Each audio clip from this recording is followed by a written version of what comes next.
They said that when he said that whole shit about them not even living in New York, that was his entry for running for mayor. That was his entry ballot. Yeah. Is that what they call it? I think so. There's some shit like that. It's the ambition hour, baby. It's the ambition hour, baby. It's the ambition hour, baby. Yo, and welcome to the Ambition Hour podcast. It's your girl, Claudia Renee, on your airwaves.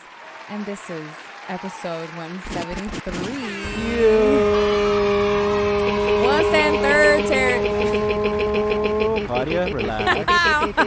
It's the ambition Giving up hour, location. baby. It's the ambition We live on hour, location. baby. It's the ambition hour, 173. baby. Hello, everybody, and welcome yet again to another episode of the Ambition Hour podcast. I am your host, Claudia Renee, and I am joined by my co-host, House 600 in the building. You the know. best little big brother in the entire world. With the best, biggest little sister in the world. Such a pleasure to have you guys here yet again on WTW TV and WTW Radio. Make sure that you go ahead and subscribe, tell a friend, like, comment. Even if it's just to tell me that I don't look good, at least leave the comment. Let me know so I can get better. Okay? Only I way mean, I don't know how that's possible, but I'm just joking. Said a Gemini once. What were you going to say, Hop? Always getting attacked. Oh, no, because, that's the only way we get better. If someone lets us know, so. Exactly. I always feel like criticism is needed to grow. For sure. Whether it's good or bad, because I feel like for me, when I have friends that like do music or anything we can say is pretty much like I like to give them my feedback on it because I like to think that it either like makes them confident or it makes them be like, dang, I should have fixed that. I hope my opinion holds a little weight, Hav. Don't we all want that? Yeah, like, I mean, we all want to be heard, right? Yeah. Type shit. Or even sometimes it doesn't have to be criticism. It kind of could, and you do a good job at this, I feel like. Even if it's not criticism, it's just like a hype up. Mm-hmm. And then kind of just like, all right, I'm going to double down on that. Yeah. Type of thing, so. Okay. Well, we got to start the episode how we always start it. And that is by saying what we are grateful for. I'll go ahead and go first this week, Hav. So I'm grateful for, health. I was going to go first, but you can go ahead. Oh, all right, go. Actually, I wanted you to go first, so yeah, go ahead. Oh, okay, yeah. But that's what I'm grateful for. There's as simple as that. I'm grateful for health. Oh, okay. What are you grateful for? I am grateful for, it sounds very cliche, but life. But life. Life. We are here. Like, I'm just so grateful for life. Like, I see why a lot of the guests say life. Because it's like the most easiest, but it's also like the most like deepest and direct, straight to the point. I'm grateful for life. Why? There's just so many good things that have been happening, especially ever since like I feel after I got out of the hospital, like from the ER, like ever since then, like things have just changed and things have just gotten better and so many exciting things have happened and it's just great. So I'm very grateful for life. I'm very grateful for God giving me another life. More life. Exactly. More life. So I don't want to keep waiting any longer to talk about this. Let's jump right into it. Shit. Let's not have the people wait. I know it's worth the wait, but. So this past weekend was the Angie Martinez barbecue. I was really excited. I talked about it in last week's episode about going and basically how that came about. And so I'm really excited because I'm back from my trip. Really sad that it was like, when you're doing those like quick little weekend trips that's all that it is. But then like when you have to actually leave and then go back to like work or like even just like coming back to your city, like me coming back to Miami, I was just like, man, it was so nice while it lasted. And honestly, guys, I'm not trying to shit on Jersey, but it's not that pretty. I guess I'm also like super used to like Miami and like the colors and the houses and like all this stuff. And then, yeah, but I mean, I got to see some cool stuff. Back to the Angie barbecue. That was really dope. I walked in like a kid walking into Disney World because I didn't know what my world was about to like become after walking in through those doors. And it was really dope because like when you go to a venue, especially one that's not in your city, you don't know what to expect. So what I saw was really dope. The venue had like a pool in the middle. There was like an upstairs where they had a DJ. There was a stage and there was like a back. Jersey, I got to do better because ain't no dance floors. Where the fuck I'm gonna dance? In my section? Cool. I could do that too, but I just feel like a dance floor is needed just in case an electric slide wants to break out, a little Soul Train line. I don't do that in Jersey. I don't know, like a circle, someone break dances. I don't fucking know. I would have liked that, but other than that, I of course got to meet Angie, so that was crazy to me. I went to the event knowing I was going to meet her because come on. Like, if it's one person who's going to figure a way to meet the person that she wants to meet, it's me. So I was recognize GOAT. Yeah, I was for sure. I knew for sure that I was going to meet her. So it was really dope because she was actually one of the first people that I saw like when we got there. Of course, like the people that worked there and like the other people.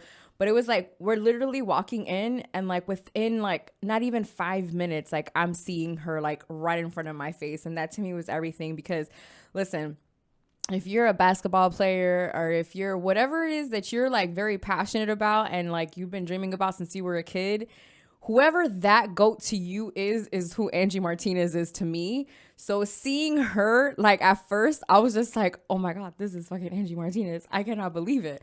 And like, you almost feel weird recording her because it's just like, but then it's just like, no, like this is literally Angie Martinez. Like I've looked up to this woman since I was 12 years old. So it was really cool to have met her. It was exciting. I had fun. I had so much fun there. The music was cool. French Montana performed. J.I. the Prince performed. Somebody else performed. I don't know his name, but they know his name. So that was awesome. And it was like different DJ sets. And I've always wanted to go to that barbecue. Like I always saw it on Instagram. So yeah, it was cool. You saw a couple other people there though as well, right? Oh yeah. Mary J. Blige was there. Legend. Yes. Fat Joe was there. Other legend, BX Bronx is in a fucking building. Joe Budden was there. Huh? Joe Budden was there. Moving along. Yeah, he was there. I was so, you know how I'm petty because I saw that he was there and I was just like, dang it, that means Rory and Ma are definitely not going to be here. I feel like they wouldn't have either way because I don't think they have that relationship with Angie, but that was like my first thought when I saw Joe. That's funny. So I feel like there was some other people that were there too. I know that Irie Rivera was there and she's like somebody that I also like kind of look up to because she's just like right now she's like the lifestyle ambassador for like De Leon tequila and Ciroc and stuff like that. So yeah, and she started in radio. She, you know, that's how she started. She started as a radio personality and then she hosts different things and she's done like, yeah, she's dope. So she was there too. Like I said, it was a cool vibe. It was barbecue, barbecue. So that was cool. And then I ended up seeing some people that I'm cool with in Jersey after. So that was fun. Part of the Dub T fam. Yeah. Part of the Dub T fam. So that was fun because it was like, you know, I was in the backyard barbecue in Jersey. It's like how like little things like that like are suddenly like big deals when you're like out of your city or something like that. That to me always reminds me when I go to like backyard, I can say like backyard boogies type of barbecues.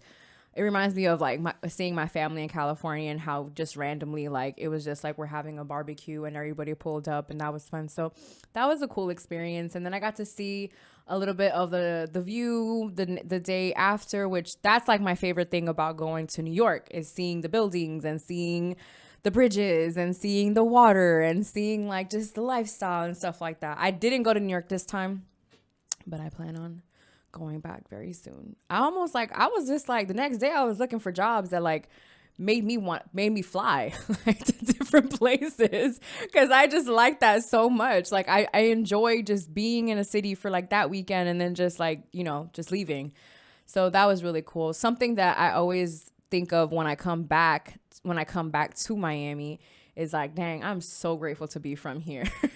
Like to be from here and to also call this place home. So that is, I was getting called Miami. Okay, so I was getting called Miami the whole time that I was at the family barbecue, the whole time, and it was just like it's real when you start answering. They're like Miami. You're like, what's up? Because it's you. So yeah, and then somebody at the barbecue thought that I was from New York, and then I had to tell her that I wasn't. I was just like, no, I was like, I'm from Miami, and they're like, oh, so you used to this? I was just like, child, I guess. I mean, Mary J. Blige don't be at the parties in Miami. So, Miami, but yeah. So not I would have that. straight up capped. I would have been like, yeah, I'm from the Bronx. What you mean? I'm dead. I would have. You would have. Javi saying that he's from the Bronx all the time. Said the birth of hip hop, the birth of me. I know that's right. Oh, by the way, happy birthday to hip hop, celebrating another year of just being the motherfucking best. Because yes. Because yes. Shout out to hip hop, man. It's the birthday. I don't know what. I think it's like the 41st or something. I don't know. I should check and then actually say it. But talk about a little bit of kind of like finally embracing Miami is like where you're from. Oh, because yeah, we were having this conversation. Because I was listening to the UD with all the smoke. UD was in All the Smoke podcast. Shout out to Matt Barnes and Stephen King Steph, what did I say? That's the author.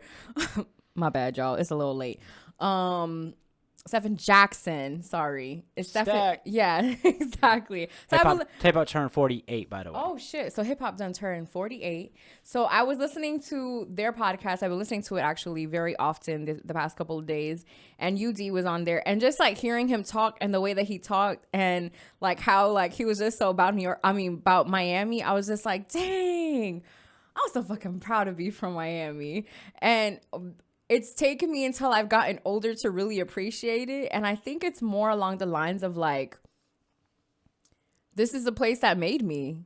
Mm-hmm. You know what I mean? Like it made me the way that I talk, the way that I like, even the way that I dance, the food that I eat, the way that I think, the whole like, it's just like a whole Miami thing. Like it's funny because like my cousins in Cali, they'll be like, you like dessert, like you were meant to be raised in Miami. Like you were just meant to be there because of the music and the dancing and the like all of the different things that Miami has to offer. They just feel like I just was like a perfect fit to live here. But then it's just like, yeah, but I think I deserve to be in New York. So that's another thing. When I go travel to like another state or something, I'm like, I could just move here. Right, yeah. I could just move here. What would life look like here? Like, yeah, what would life like? Would it be something like this? Like how my weekend was? It won't. It won't be like that. But yeah, so I'm becoming more and more proud to like be from Miami. So Dade County, baby. Yeah. That's funny though, because like when you do visit a city or a place, like when I went overseas at the UK, but actually more specifically to Amsterdam, and yeah, the weed and all that stuff. But I actually started thinking like, what would life look like if I just lived here? Yeah. Like, because they have a big biking community and just like the parks and all that stuff. Riding bicycle, going here, getting some breakfast, pancakes. Well, like waffles is what they call it. But yeah, I don't know. It's interesting. So if that's ever happened to you when you're out visiting, comment below the city that you visit and you were like, yo, I even do that when I'm in Orlando, actually. Listen, in my head, I've lived in Orlando 10 times. Like, I feel like every time that I've gone to Orlando, I always think the same thing. And Orlando's actually cheap. Yeah. Like it's not that expensive in Orlando. I was actually, shout out to Vontae. I was talking to him about some of the real estate in our state. And he was considering some things because he was just telling me like, how expensive it is to live in New York or whatnot. So it's very expensive. I mean, like it's super expensive to live in New York. And what does that give you? Just an ID or for you to let you know that you're in New York, which is cool and great. But with the money what you could spend over there, and the light and the cost of living and the quality of life that you have there, it can't compete with what you get. Yeah.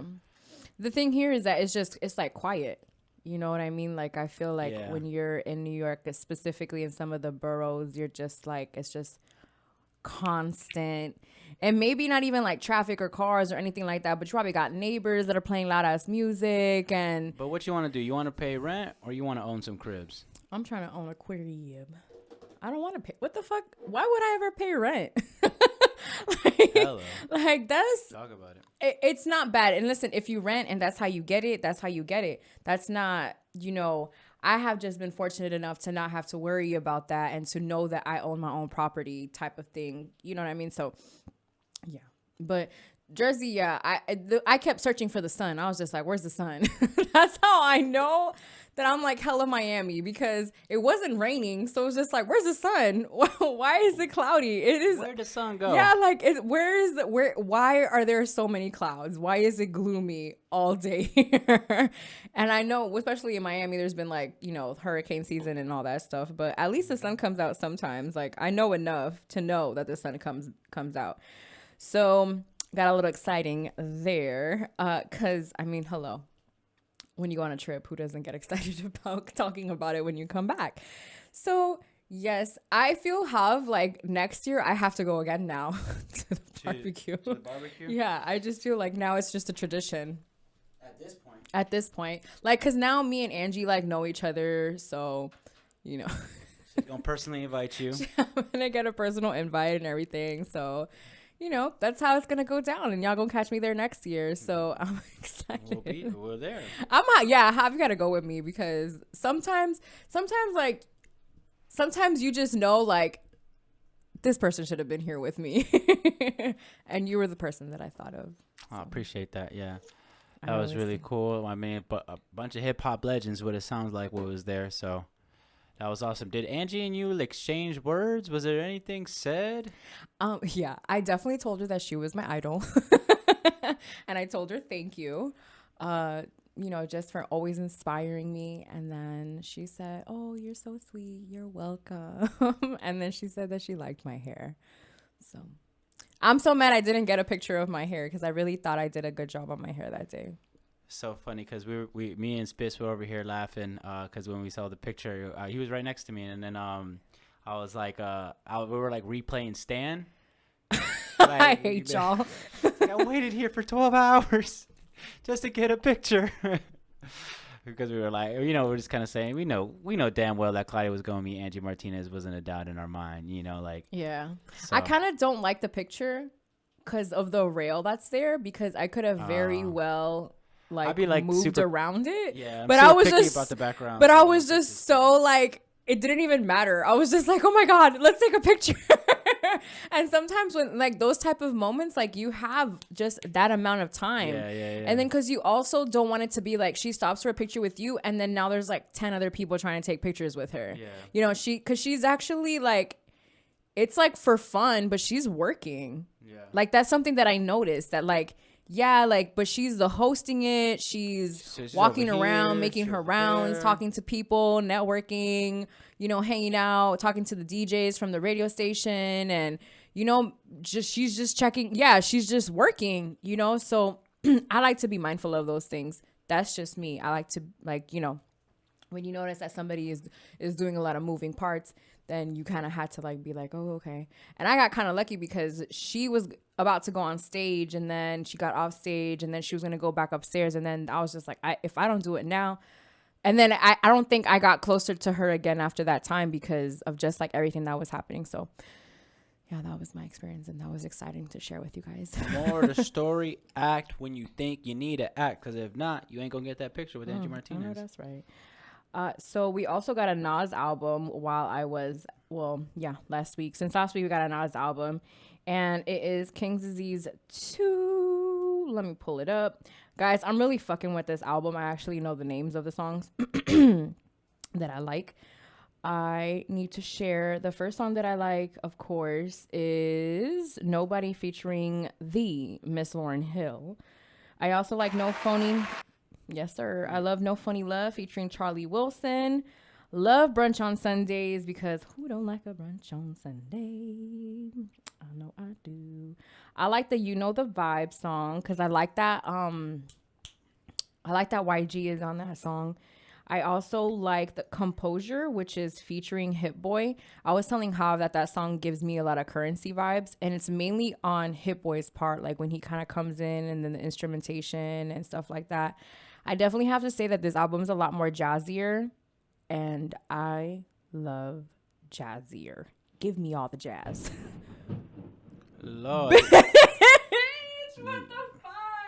We might have to wrap this thing up before this shit just shuts down on us. That was crazy. That was crazy. If you didn't hear that, that was thunder. That's floated thunder too. So yeah, so Composure featuring Hit Boy is a good song that I like.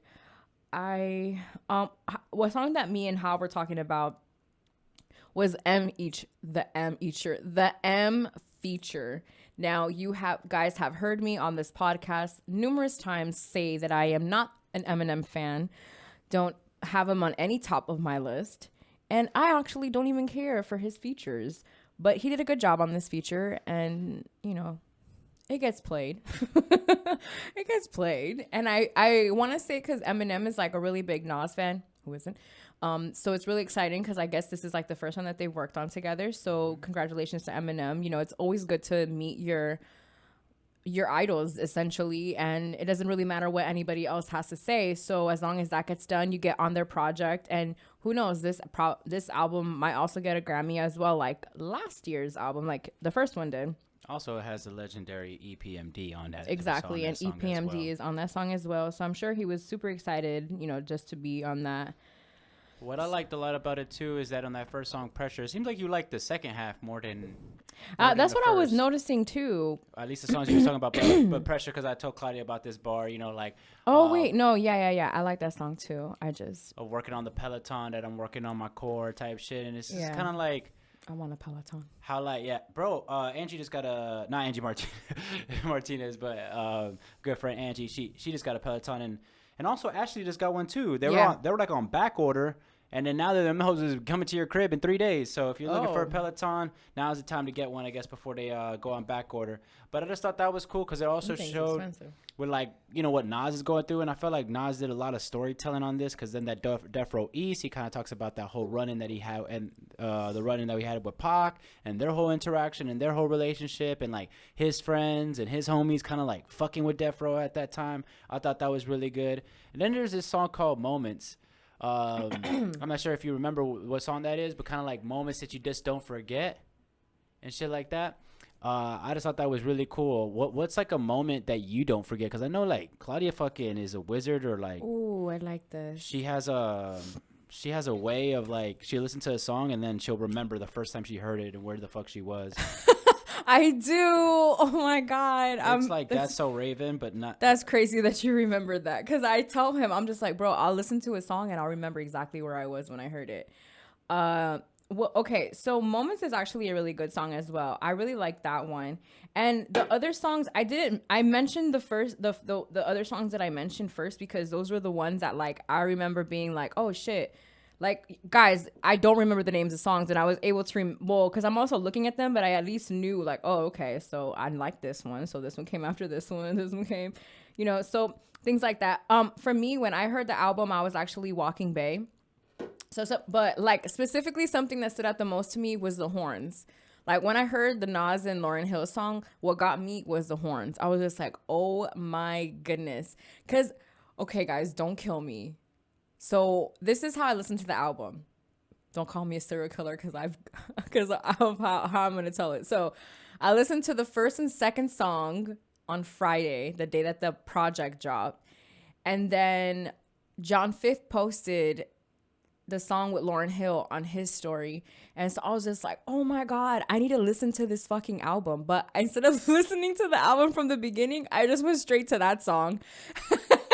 We need to put a boo on this goddamn soundboard we got. I just went straight to that song. I went straight to that song and was just like, yo, they got me. So I ended up listening to the entire project and I really liked it. There's some bars that like stand out to me. I just can't like spit, like how Hav has his that is like very specific on like that the Peloton and things like that. There's some bars that like he says that like you hear and you're just like, damn, you know what I mean? Like I might have to like see them for next week.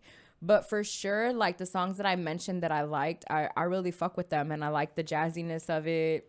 Oh yeah, and Rare, Nas was in Rare. Nas is kind of, he was just in rare form this whole project. I feel as a Nas fan and being a Nas fan for so many years, I mean, like, Nas one of the first rappers I was like, that motherfucker's just cool. He's the illest. You know? So it's kind of like the projects that we wanted. and that whole type of like him not picking the right beats, like all the beats are like perfectly for him. They're just, yeah, his voice sounds so good on them. He like him and Hit Boy, I think, is just a great collab.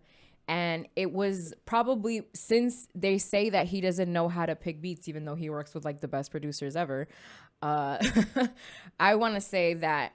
And I wasn't too much of a believer in that, but I want to say that Hit Boy kind of like took that away from him. Kind of like they built that relationship, and maybe that's why this project is better than the first one, because once you've worked on an album 2 times with the same producer, that producer already knows, okay, this is gonna sound good with his voice. This is gonna sound good with this. Like, there's just like a little bit more specifics that the producer can do once they've already established that relationship with the artist. So I think that's what's happening with Hit Boy and Nas. And I'm really happy to see that, because it's beautiful. Like, I like this project more than the first one. And that says a lot, because sometimes the second one isn't better. The second one is kind of like a flop, because it's kind of like, bruh, like, y'all already did this. You know what I mean? Y'all ain't do the same thing. Yeah. Y'all didn't do the same. Y'all did the same thing, or y'all didn't do the same thing. So it's just like you'd almost sometimes never win with them. I think that they were able to find a healthy balance, and we got a really good project out of it. And all the features on this project are super solid. So. I agree. Like, I mean, he got Lauryn Hill. Yeah, and like Claudia was saying, I mean, like, even Eminem fucking came through. Like, yeah, exactly. Eminem came through. EPMD came through. Charlie Wilson. Listen, when you get a Charlie Wilson song, when you get him on your song, that's somebody else that we were talking about, how like you can guarantee that this man gonna come out with a song at least one time that year.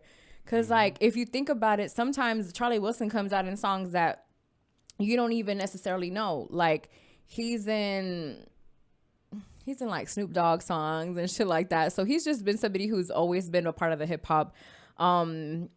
hop industry. So shout out to Charlie Wilson. And something that I do want to say before we go ahead and transition to the next topic is Hit Boy was talking very spicy about how you just needed one producer, like all this stuff, you know, kind of throwing jabs at Kanye and that whole thing, because Kanye has mad features on his project. He has the production, a whole bunch of different producers and artists, and the album still hasn't come out. So he's just like, listen, it was just me and Nas in the studio.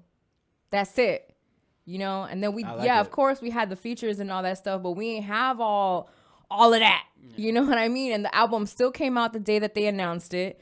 The project is really good. There was no crazy like renting out. And I love Kanye. Listen, I love Kanye and all his shenanigans. I watched both of the album listening parties. It wasn't even a party. That shit was an experience. Like, it was listening party. It was it was listening experience. It was a listening experience. That's what Kanye gave us both times, and we still didn't get to listen to the project.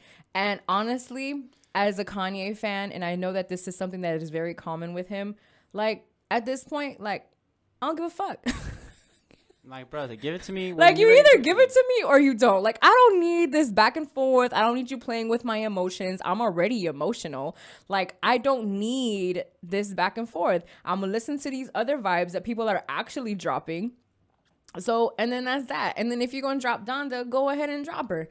You know, so that's how I feel about that. So I felt like Hit Boy had every right to say what he was saying and talk he could have talked spicier if he wanted to, you know, because it's the truth.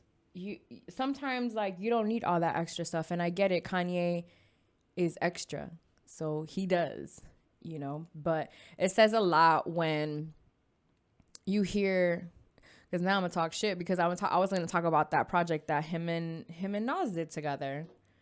You know what I mean? And it's kind of like you almost as like a Nas fan, and then kind of like knowing the legend that he is, and that for it to not have been what you maybe wanted it to be, like a Kanye and Nas production, kind of just like, did you like that project, Tav? No. Yeah, I didn't either. I thought it was the weaker one from all those releases too, because I love the shit of the Pusha T album, the Kanye and Cudi. The Cudi album was good, and then Tiana Taylor dropped something good. So I thought it was the weaker ones of all those. But to wrap it up, Claudia, go ahead and give this a rating. King Disease 2. Where are you at with it? We gonna give it a 9. Give it a 9. There we go. Is that the first 9 we give out? Nah, fuck it. Congratulations to Nas and Hit Boy for making another one. In the topic of Kanye, I just want to say this real quick. Kanye did his thing on those 2 Common albums, on Finding Forever and B. Because I was listening to both of them today, and it just like had all of Kanye's fingerprints on that album, and it was just like, because y'all don't understand that project by Common, called the one B, that shit, it made me fall in love with hip hop in a way I didn't know that I could fall in love with hip hop. Because at that time, I feel like I've mentioned this before on the podcast before, but for those who haven't heard, around that time was the same time that like hip hop was just like, you know, we had Salt Shaker coming out. It was like the beginning of the T-Pain era, which, not saying anything bad about that, because I'm just trying to take you to the place that it was at, where hip hop was, and Snap Your Fingers, and you know, even the hyphy movement was coming up a little bit, was becoming more commercial and things like that. So then when you hear something like Real People by Common, that to me blew my mind. That I remember hearing that song for the first time when I was like in 11th grade and being like, what the fuck did I just hear? What is this masterpiece that I just listened to? And I just remember just like being so infatuated with hip hop all over again. And that's why it'll always be my favorite genre, and we'll always talk about it. So shout out to hip hop again. Happy birthday. Yeah, you my shit. Just for reference, that was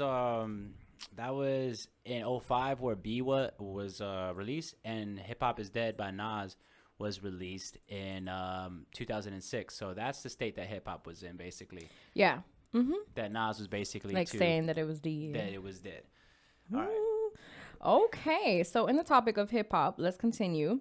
So the LOX and the murder Dipset. I forgot. We witnessed the murder. We witnessed the domestic violence, abuse. I said, how are they expecting us to go to work, to like go to sleep early and go to work the next day after witnessing a massacre? Like, I just was not well after that LOX Dipset. I remember that we recorded the podcast that day. Yeah. We recorded the podcast that night, and I ended up saying, I'm not editing the podcast. I'm going to go to sleep. And I did not go to sleep. I ended up staying up, watching the LOX Dipset versus, and then I was just way too hype after the fact. I think I went to sleep like at 2:00 in the morning for no reason, because I was just so excited about the verses. I was so hype. Jadakiss did it once again with the verses. Like, the thing is like, it's like how Hal was saying, he said that the fight was fixed because Jadakiss already knew what to expect. I think even if he didn't, we still would have gotten the same Jada. I mean, we got that Jada last time. So. Yeah, exactly. We got that Jada. I'll never forget somebody saying that he needed to drink water because he had been drinking too much in the last verses. And he's like, I'm a grown man. I got kids. Like, telling them, like, I'm not going to stop drinking.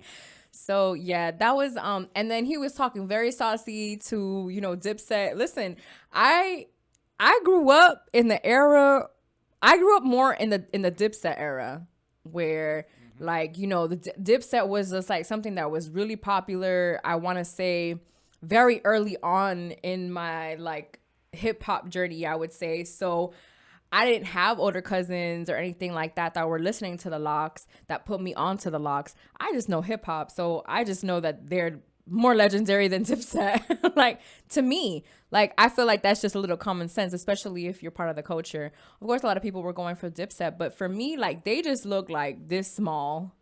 That's how I feel like that's what the LOX did to them. They like, these guys are older and they were performing with no background vocals in the songs.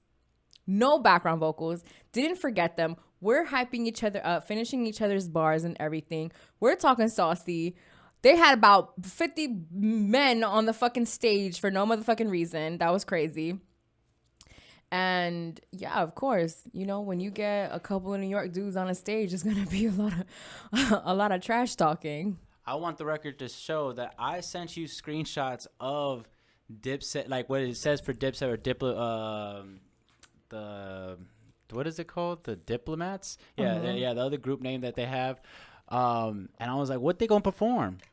you know, like really what they're gonna do. They don't have songs like how the LOX have Oh, songs. yeah, And even you just did, you did. just saying like that. And I wasn't even breaking it down with the solo ones, but I was going for the LOX from the rip. I mean, just to say, they talked also about like Jada talked about it on the Breakfast Club about them being chippy, and it's kind of like, it's like, since it's a show, you know, like It is a show. you do one thing, I gotta upstage that. Yeah.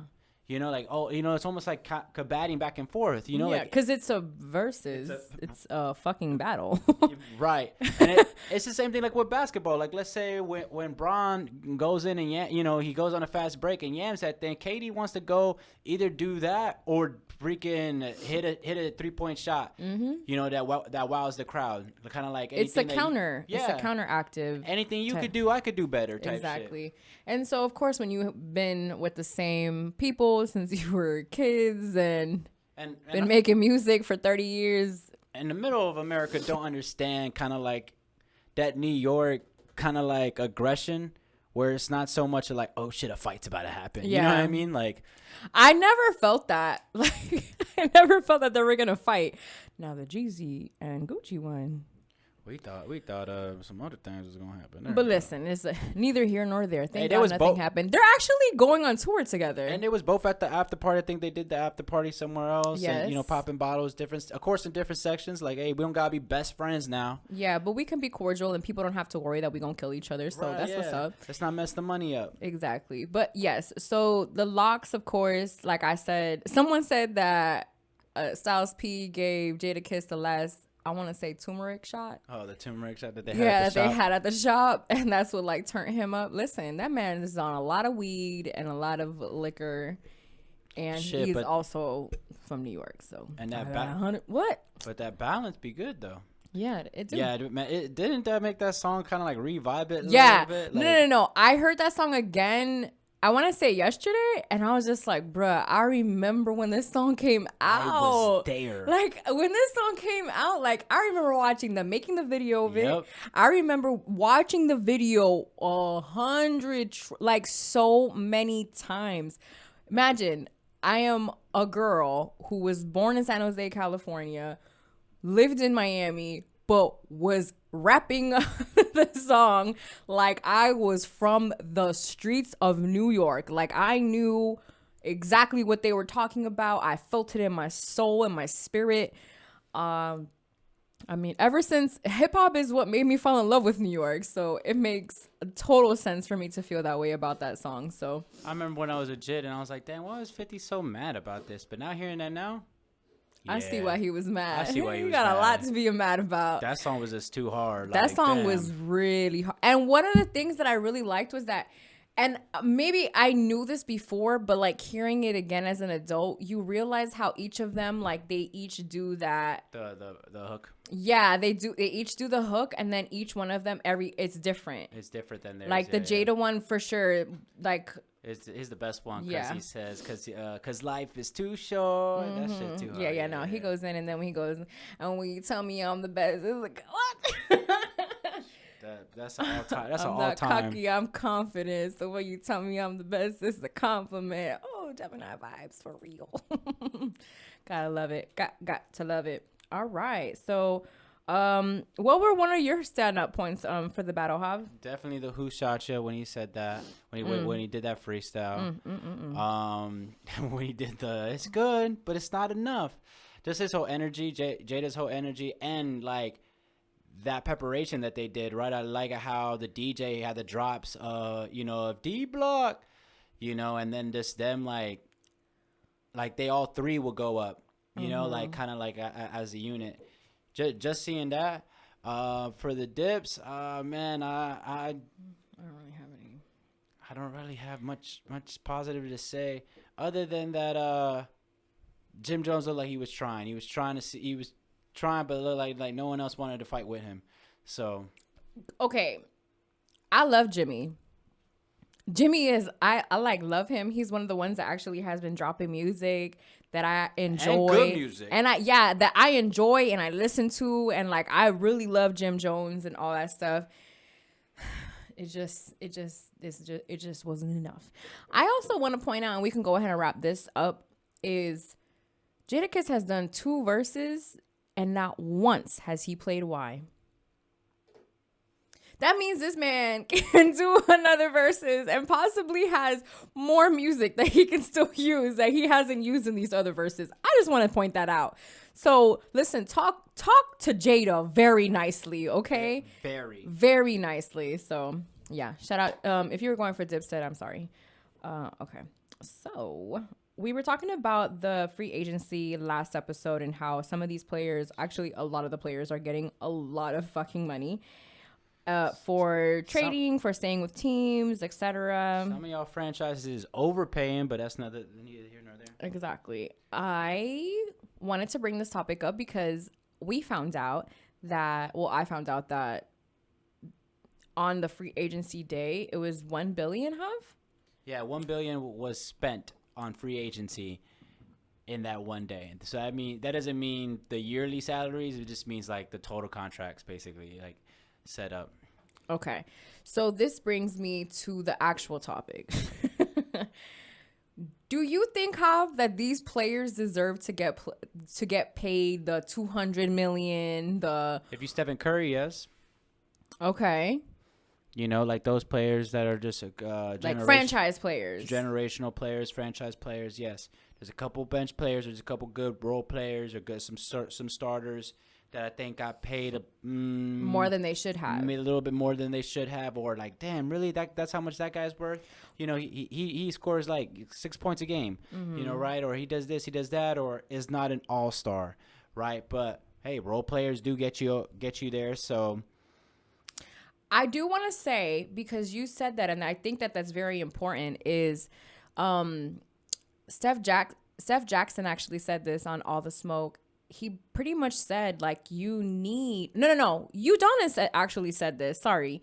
Udonis said this. He's just like, you need the person who changes the oil, the person who rotates the tires, the person who washes the car, the person... Like, you need all of these different roles, unless you got the one. But, I mean, yeah...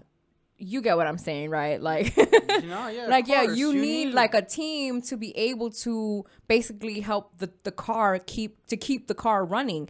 And so when you say something like that, I feel like that's important because it's a team sport at the end of the day. So you need to make sure that the people in your team are happy. Because something that I was having a conversation, to me, I believe, especially like how was saying, the names that are higher, like the KDs and the Kyries and LeBron, of course, and even Russ Westbrook and James Harden, like all of these different players. I want to say also, like even Jimmy Butler, he's a Miami Heat player. He ended up getting a good amount of money. Chris Paul is in his last couple of years, you can say, and he also got a really good, nice little amount of money.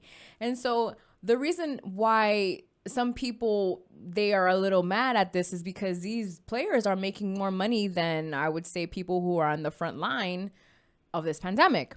You know, the nurses, the doctors, this and stuff like that. Another thing is like the homelessness that happens in our country. So this brings me to this conversation. The whole pretty much like that they're getting paid way too much. And to me, I strongly believe that it's part of the game. Like straight to the point, it's like that's just part of the game. Like you can sit here and you can say, oh, but the money could have gone to something else, so this and that. I'm like, but you don't understand. Like there's people who literally make a whole bunch of money that are probably donating to charities for all we know, but have so much money that they're like, here's more money for this team that in a city that I live in, because I want there to be more people coming to the games. That means more people coming to the games. That means more people that are paying at the concession stands are paying more for the memorabilia. Because when you go to a game, you're going to want to buy something, whether it be a drink, whether it be a souvenir, whether it be a fucking water. You're going to buy something. And guess what? That money is going to the overhead. And guess what the overhead is doing? The overhead is like, oh, okay, guess what? All right, so this is the numbers that they're bringing in. This is let me keep my players happy. Shoot, not only that, when you have a good winning team and you're on cable or you're having people. Go ahead. No. Go. Yeah. I was gonna say all of that. You have people coming more to the game. You're winning, so your attendance is up. Guess what that does? Now all those signs or that concession stand. Now Papa John's is paying a premium to be at your arena, right? Mm-hmm. Now the things on the sidelines that you guys see. I know you guys see that on the sideline by the scoreboards. But a scorer's table that ever so often it changes. Mm-hmm. It's now a new promotion. It's now a new product that is being sold. And guess what? TV is paying. TV is paying for them to be on there for 2 hours or so, right? Mm-hmm. So you got the TV rights. You have all the money that's coming in. So it's just like I get that point because, right, the money should be into education, right? As far as like a country, right? We should spend more money on education. We should. I see them. They be. Listen, they got video montages. Okay, I see those NBA cares, and not only that. So there's NBA cares, but there's also a lot of these players have charities for different causes. Mm-hmm. Like I'm not even trying to be funny or like trying to like be like, oh no, but like you see it. Like a lot of these players have that, right? Because they have all of this money. Or even like Bam, remember what happened with that collapse of that building? Bam was there on the front line, low key, like he was there when it happened. You remember? I didn't know that, but that is really good to know. I want to say even him and Gordon Dragic, because he was still on the squad, popped up there. Well, when that happened, so it's just it's like okay, I understand all that, the doctors, the front lines, the essential workers, etc. But don't no one came to see you, Otis. That's what I was trying to explain to Vontae actually the other day, because I got very passionate about this, because I do believe that they should get paid that, because of course, like I've even had the conversation with my sister. My sister is a nurse, so very much she feels very strongly about this, because she also works with doctors and all of these different things. And it's just like, listen, it is not my fault that people aren't buying tickets to see these surgeries or to go to the doctor. Like we don't even have like a good system of health insurance. Like, and you're going to tell me that, listen, I'm not even going to go there. I'm just here to say that, listen, there is a lot that goes into basketball, and there is a lot that plays into the reason why these players are getting paid what they get paid. I also think that they're putting their bodies to like through crazy like circumstances. Well, that's very for true. Like almost like how many games is it? Like 80 games? 82 plus games. Because you can't even go to the, and that's not even with going to the gym and training, and then you get injured, and then you get all of these things. Like it's just, to me, it's just, there's so many different things that come to play when it comes to basketball. Of course, I'm a really big basketball fan, so I'm gonna defend it and show somebody like, listen, it's more to it than that. Like you see the 200 million, you're like, people don't even need that. Like you don't know what they need. That and like shit. You ever try to shoot like Stephen Curry? Listen. Like, don't even make him. Just shoot as many shots as he does. Exactly.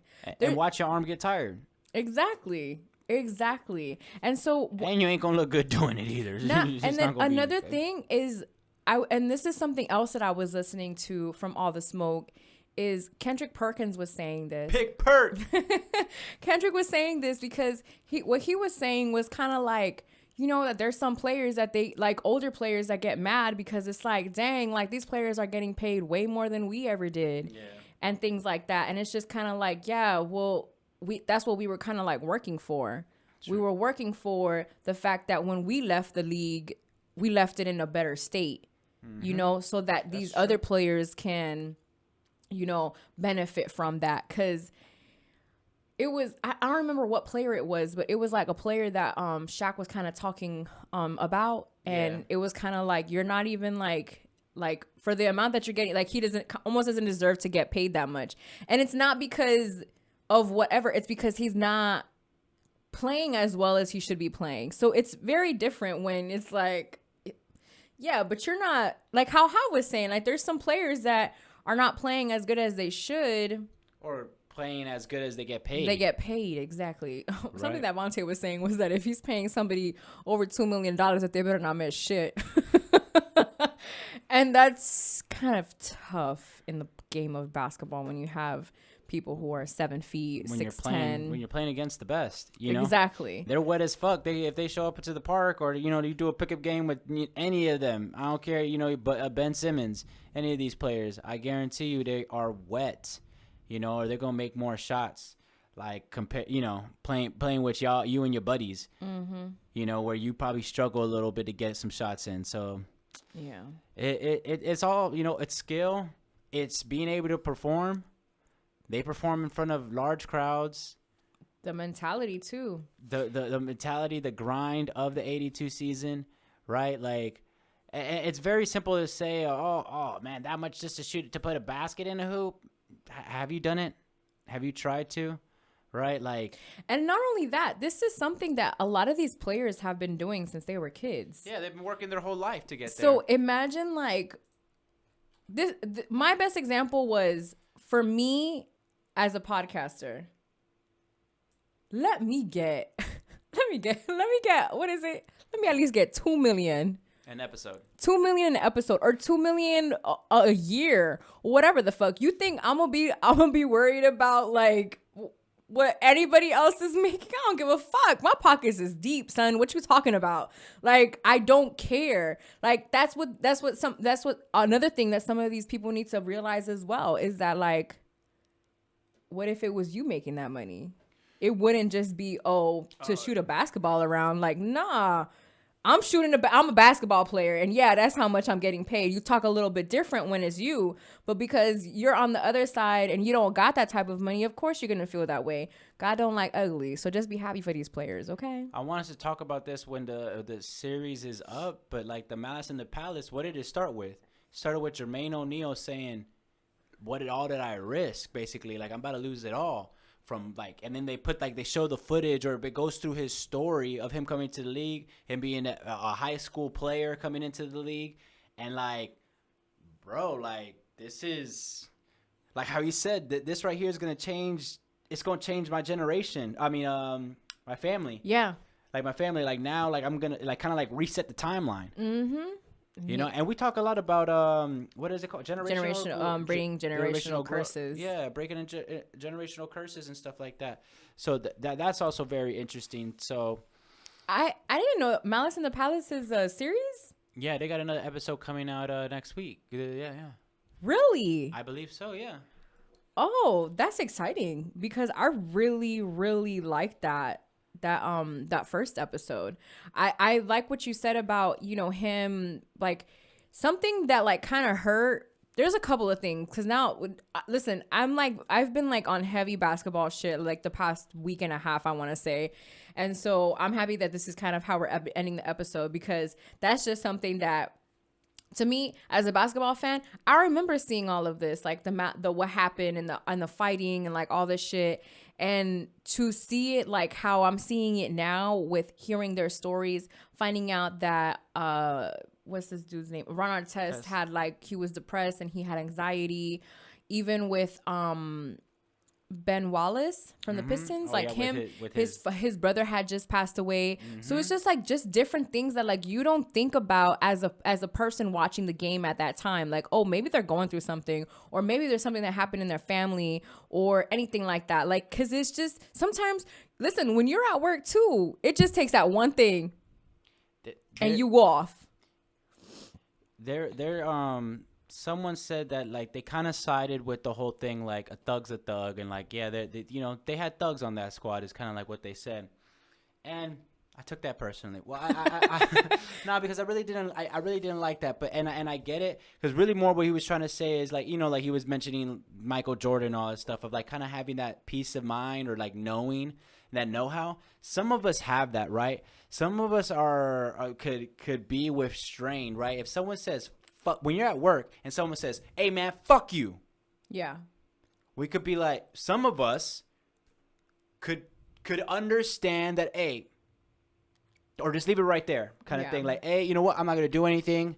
This is not really something that I should get into. I'm not gonna entertain it. Whatever. That's some people. Some people deal with mental issues, or they're going through things, or literally, it ain't the motherfucking day to do that. Right? Like, you don't call me on the wrong day, bitch. No. To be talking to me like that. Go ahead. What was really good to me to have seen was kind of like the play-by-play that they did.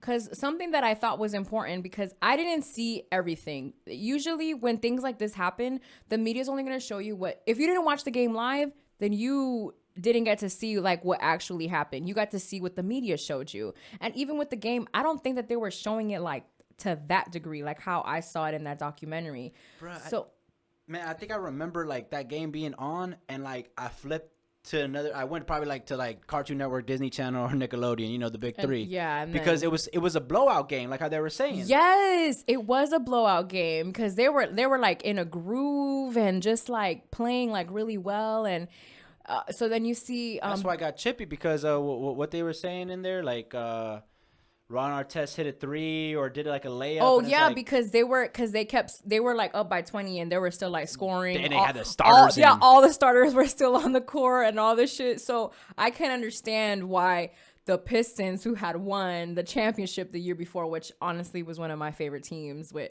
Chauncey Billups. Love Chauncey Billups. If you didn't know that about me, I love me some Chauncey. I also with Ben Rip, Rasheed Wallace, come on, that was a really great team, like to witness and just see them win and like all that stuff. And you know they were pretty aggressive team players, and I guess you can like call them thugs. They're not thugs. They're grown ass men that fucking play a contact sport. Are you fucking kidding me? Like, that's also the thing too. Like, the league is not the same as it is now, or being played the same. That was we were still off a little fresh off the Jordan era, so like. It was hard a little fouls. bit more. Yeah, it was like hard fouls. Was still a thing, you know? Because even, we saw the foul that like basically kind of started it. Like, that's where it kind of began, because it was, you know, Ron Artest with Rip Hamilton. I was telling Hav, listen, I don't know what Rip was thinking because Rip looked very, very small next to a Ron Artest. And I wouldn't have, listen, I'm little. I know what I can or cannot go up against. And I feel like Rip should have known that things would have not go so well, because my dog Ron was just standing and Rip just like fell all the way back. And listen, Rip. Hey, when you get paid $1 million, I don't know what Rip's contract was, but when you get paid that much money, you think you're a little bigger than you actually are. He's just like, man, fuck him. And so you end up seeing that, you know, Ben Wallace ends up pushing Ron. Mm-hmm. And so that kind of starts it. But Ron actually does something that's pretty smart, because he had been seeing a therapist. He literally goes into I'm trying to calm down mode in front of all of these people, basically. He laid down like you would at the therapist's office. Yeah, that's what he was saying. He was saying he was practicing. He was practicing what they taught him, which was basically to count to 5 and to kind of like reassess. If as somebody who doesn't know that, and who doesn't know that he's going through something, that he's seeing a psychologist, that he's practicing something that he learned in one of his sessions, you'd think that he's crazy. Mm-hmm. You think like, what the fuck is this guy doing? He's on the scorer's table. Like, what is up with him? Like, why is he on the table? Who does he think he is? They start calling him a thug, but all he's trying to do is just calm down so he don't fucking erupt like a volcano that he is, that we all know him to be, you know? So once somebody throws a bottle, bruh, listen, if I'm trying to calm down and somebody throws a bottle at me, imagine that. I'm going in. Like, I'm going in. And then they called them everything that they could. You know, they called them thugs. They called them this. They called them that. But let me tell you this. If they were white, they wouldn't have said the word thug. Dang, I'm surprised you said that and not me, because, listen.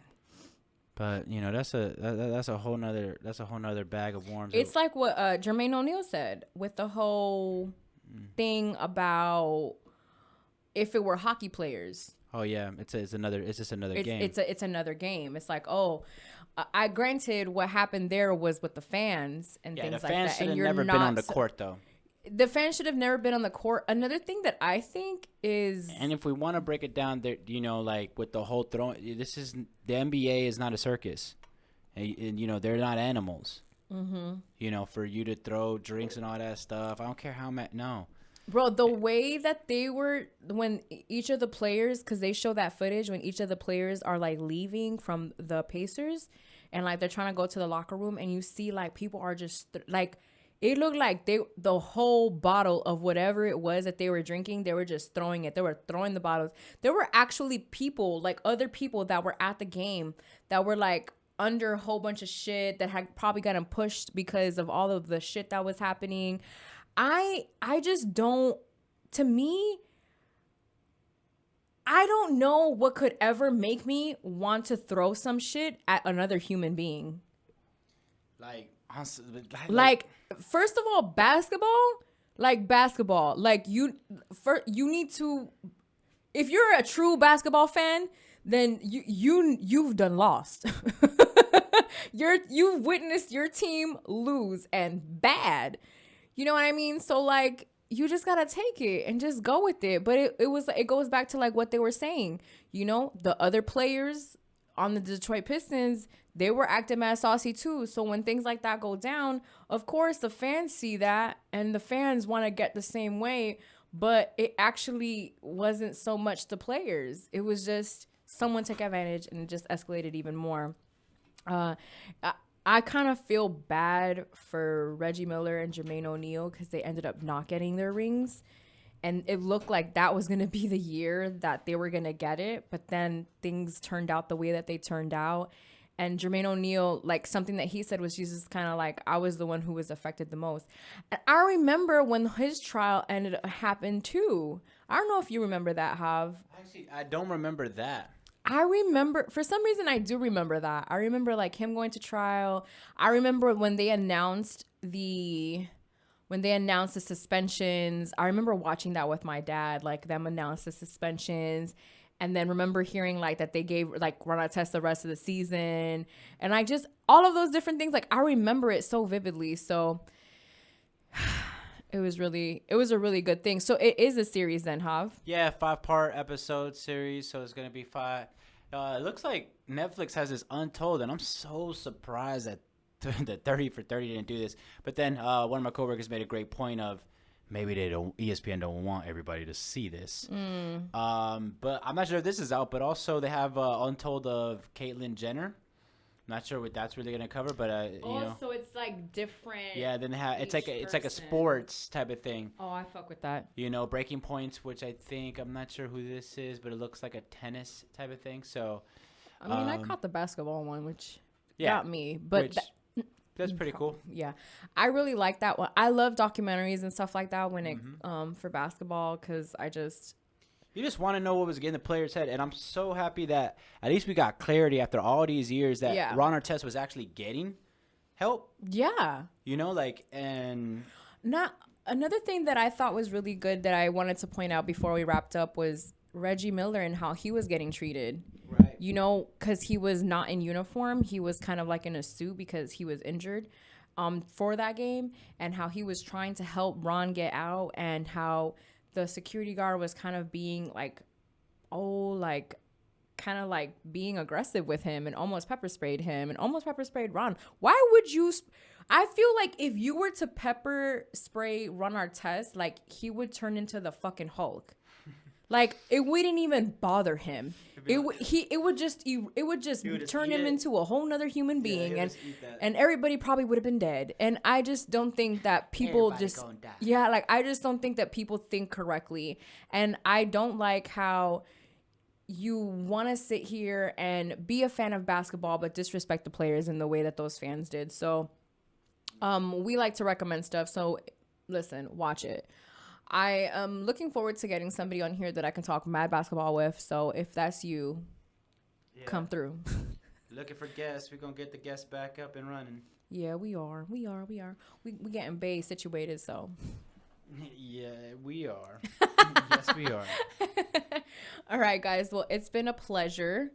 I am so happy and excited that we did this episode 173rd.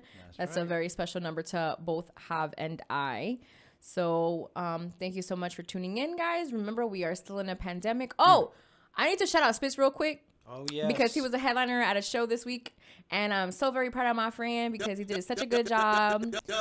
How was great as the hype man, also a performer, because y'all know my brother do his thing. Shout out to Fly, Flyboy, everybody that was at the family. Everybody that was out there. Everybody that was out there. Jose for hosting the damn thing. Yes. And look out for more performances. Events that we'll be doing. We got to do an event, man, because we got the best host, the hostess with the most, this Audi Ambition, to go ahead and do it. Thanks. Audi Ambition. But yeah, I'm about to change my shit back. Oh, yeah. Hey, shout out to also Killer K. We chopped it up today, Lotus Life. Oh, you did? So, make sure we keep those positive energies around and always know that it's Dade motherfucking County on your head top. Dade County, bitch. All right, guys. Remember, we are still in a pandemic, so make sure that you wash your hands, wash your ass, drink your water, and mind your business. And for the 173rd time in a row, it's your girl, Claudia Renee, on your airwaves with my co-host, House 600. And we are out. It's the ambition hour, baby. It's the ambition hour, baby. It's the ambition hour, baby. It's the ambition hour, baby. It is. I'm straight.